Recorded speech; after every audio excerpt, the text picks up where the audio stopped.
大家好，我是儒雅随和的酱普老师，是一个不善言辞的羞涩男孩。最近这几天和酒有关的新闻特别多，而且都不是什么好事。先是茅台的前董事长表示，年轻人不喝茅台是不懂好酒，自己20年喝了2吨茅台，啥时候喝得多也能拿来吹了。哪个年轻人喝不掉几吨奶茶？我们吹过吗？而且茅台硬喝吗？我有个朋友去游泳的时候甚至喝过尿，他在下面仰泳，有人在岸边尿，他不仅不骄傲，还不让我打广告。真正有实力的人都是这么低调。然后厦门国际银行校招新员工因不喝领导敬酒被打耳光，还被同事追着打，还被追到电梯口打。这个场景我还以为是潘金莲追着武大郎喂药喝。这个银行是不是为了省下保安钱，所以全员练醉拳？真该给送个锦旗，就写业务过硬，动手能力强，以后肯定能跟客户打成一片。喝酒本身是一件开心的事情，但酒桌文化已经成了当代的一大糟粕。有人爱喝，有人不爱喝，都很正常。逼着人喝，这不有病吗？每次提到酒桌文化，总有一堆所谓的过来人跳出来说着各种各样的社会话，觉得自己洞悉了某种社会的规则。我看他们过不过来不好说，但可能要过去了。有的人说你不懂，你们还太小，不懂酒的好。别闹了，我看你们是不懂头孢的好。光喝酒不刺激，头孢加酒才是真正的白日飞仙，坐地升天。这个卑鄙就是性啊！还有人说什么靠酒来拉近关系，这是商业规则，你们懂不懂？什么懂不懂？不就是潜规则吗？不就是正常按流程办不了或者不该办的事情吗？说的跟谁不知道一样，自己没本事别拿酒说事儿。所谓真正在酒桌上喝遍半个中国的山东胖子，我告诉你，靠酒拉来的关系根本就不够硬。喝酒的时候和你甜甜蜜蜜，酒醒了谁知道你是哪个弟弟？我告诉你们，什么才是有效的拉关系？拉关系的目的是什么？不就是让人办事儿吗？不就是让人办很多上不得台面的事儿吗？靠酒都是无用功。我来讲个故事，听完你就悟了。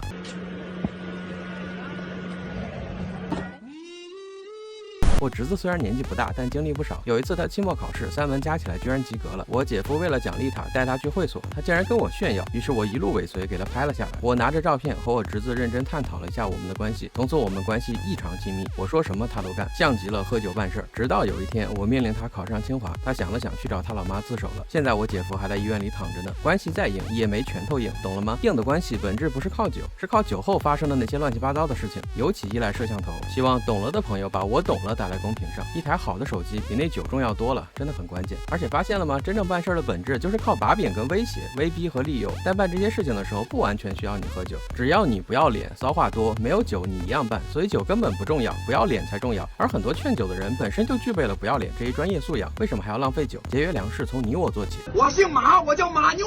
我敢吃屎！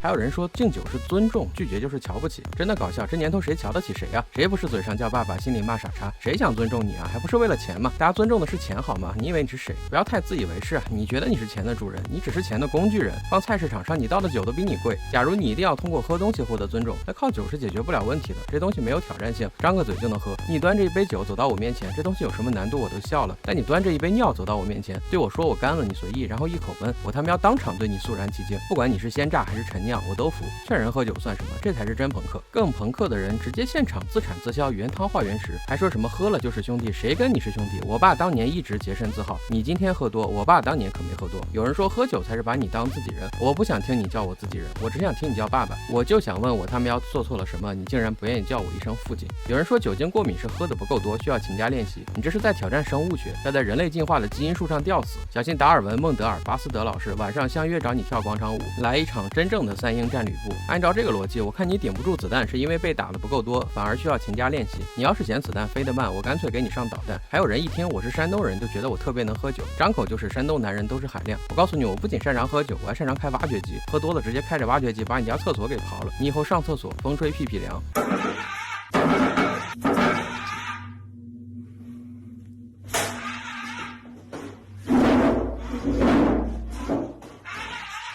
有人说等你长大了你就懂了，说的跟谁不懂一样。所谓的酒桌文化传承，不就是一群人年轻的时候被虐过，后来有点资历了，就想着在年轻人身上虐回来吗？这就是一种潜在的报复心理。我当年吃的苦，你一点都不能少。年轻人越痛苦，他们越兴奋。我终于熬出来了，凭什么你不用熬？这种人也没胆子惹上司，就知道冲着年轻人使劲，全身上下只有嘴硬。哪天夜里猛一断供，恨不得往血管里面打脉动，脉动记得打钱，不然下次换红牛。还有些人更过分，整天想着灌女孩子酒，然后借酒装疯，趁机对女孩子耍流氓。真正的猛男耍酒疯都是冲男孩子下手的，锐利的剑，锐利的眼，滚烫的喉，热烈的口，激动的心，颤抖的手，拉着我说不要走。每次牛老师喝完大酒之后，我都得去肛肠科把他接回来。所以说喝酒对身体不好，逼人喝酒本质是一种服从性测试，就是想知道自己手里那点权力管不管用，但是又不敢真的去搞那些硬核的东西，那反正都是来测试服从性。咱们干嘛不测试一点阳间的东西呢？喝酒有什么好测的？干嘛不逼人去手磨芯片，不逼人去手敲基因，不逼人去手捧世界杯，不逼人去手拿着大耳刮子抽你脸呢？抠得你两眼冒金星，恰似川老师放卫星，最后他好你也好。所以让我们一起努力，拿出大耳刮子，让这个世界变得更美好。感谢大家的3连和关注支持，我们下期再见。